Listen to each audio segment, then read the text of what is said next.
It's time for a Ballroom History 101.3. Ow. The history of this word will be discussed for educational purposes. Viewer discretion is advised. If you report this video, you're an ass. The racial divide between the ballroom scene and the drag pageants happened long before Crystal LaBeija in the 1960s.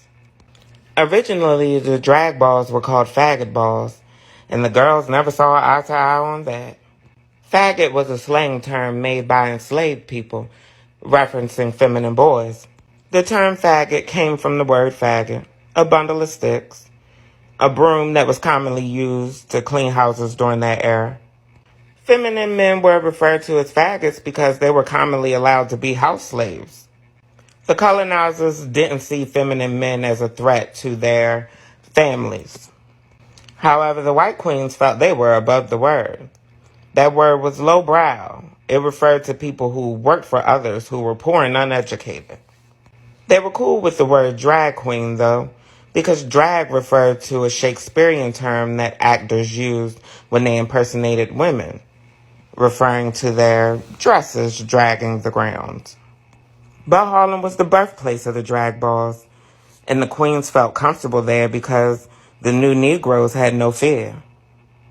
And plus, the Oddfellows had took over the biggest ball of the year, the Hamilton Lodge Balls.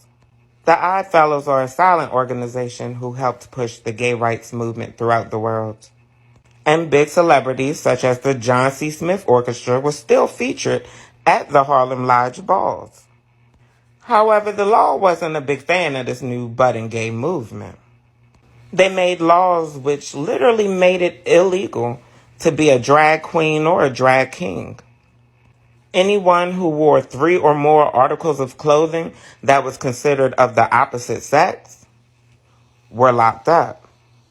By this time, all the queens agreed that faggot was a derogatory term, and the white girls had started having their own balls in Greenwich Village, which were less likely to get shut down by the cops. Phil Black still hosted his Funmakers Ball in Harlem, but the girls were starting to migrate.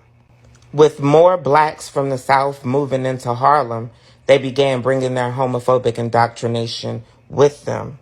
You know, Christianity.